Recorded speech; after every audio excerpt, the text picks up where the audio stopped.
Quand j'étais petite, je voyais toutes ces tags dans la rue, toute cette écriture. Et je me demandais, de la même manière quand tu vas dans le musée, c'est qui fait ça, pourquoi ils font ça, qu'est-ce qu'ils ont envie d'exprimer, c'est quoi ce mouvement-là qui je vois partout dans la rue. Pour moi, je le voyais comme des œuvres. Je sentais une vraie énergie, une émotion quand je voyais cette écriture. L'histoire de l'art urbain, du graffiti, ça remonte à la fin des années 60 et dans les années 70 à New York. Vous avez des graffeurs, des taggeurs qui interviennent sur les murs, sur les trains. Et au sein de ces graffeurs, vous avez un petit groupe qui va prendre conscience que ce sont des artistes. Il va y avoir des expositions de leurs toiles. Dans les vernissages, vous trouvez des gens comme Jean-Michel Basquiat, comme Keith Haring, par exemple, au milieu de Crash, de Don't DIY, de Futura 2000. Donc vraiment, les pionniers de cette scène urbaine. J'avais une image de la France un peu romantique, avec les Giacometti, des artistes de Montparnasse, des artistes qui travaillaient dans les ateliers. Je disais, oui, c'est là-bas qu'un artiste il doit être, fait sa carrière.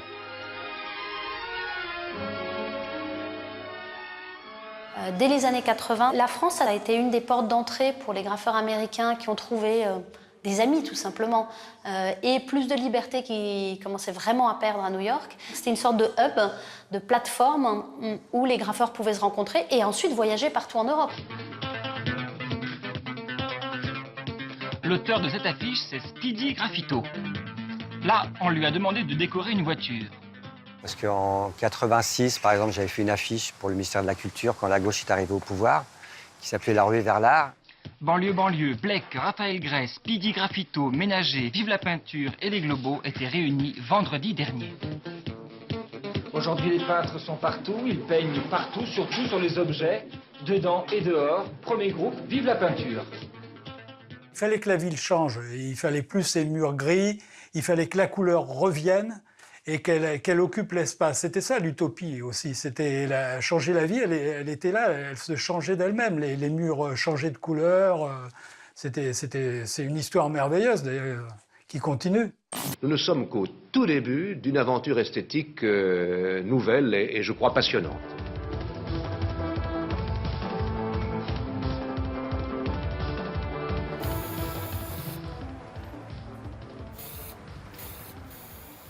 Le street art regroupe le tag, le graphe, les colleurs, les pochoiristes. Et en même temps, il y a toutes les représentations de l'art, c'est-à-dire il y a des artistes figuratifs, des artistes abstraits, des conceptuels.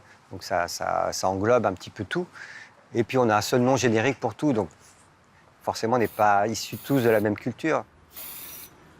Le street art, d'une manière générale, c'est une parodie du graffiti. Parce que le graffiti, un véritable acteur du graffiti, va s'exprimer pour son équipe de foot, pour déclarer sa flamme à sa petite amie, pour dire qu'il est passé par là, ou pour dire qu'il insulte son voisin, ou qu'il nique la police, ou qu'il baise la France. Alors que l'artiste, d'une manière ou d'une autre, il prétend toujours être subversif, mais il est toujours du côté de l'ordre. L'artiste, par nature, même lorsqu'il conteste le système, fait partie du système et étant assimilé par le système. C'est son fantasme inavoué. Il n'y a pas un seul artiste alternatif qui ne rêve pas de finir sur les pinacles des grands musées. Fin des années 90, il y a une redécouverte du pochoir et certains artistes qui ont été mis un peu sur un piédestal comme Blake Lerin, Mystique et pris en exemple dans le monde entier.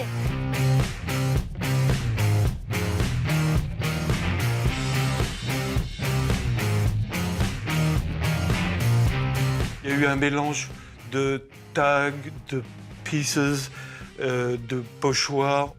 Et puis, donc, début des années 2000, il y a eu cet Anglais qui s'appelle Banksy, qui a commencé à faire des pochoirs dans Londres et qui, par son intelligence et sa dextérité, s'est fait connaître d'une façon magistrale par les Anglais d'abord et qui a redonner de la vigueur au mouvement pochoiriste. Et il a dit un jour qu'à chaque fois qu'il faisait quelque chose, il voyait que je l'avais fait 20 ans avant. Merci, banquier. Ça me fait rigoler, là, depuis donc 4, 5, 6 ans, tout le monde débarque, les ventes aux enchères qui reprennent, alors qu'elles existaient déjà. Dans les années 80, c'est un raz-de-marée. Franchement, c'est devenu le street art, alors qu'avant, on n'avait pas de dénomination spécifique. Le seul avantage que je vois à cette labellisation un peu outrancière et au fait que les gens veuillent mettre les artistes dans les cases, c'est qu'à chaque fois, ils veulent en sortir, donc ils vont faire quelque chose out of the box, comme on dit en anglais, un peu en dehors des sentiers battus. Ils vont inventer des nouvelles choses qui, justement, n'iront pas avec le terme.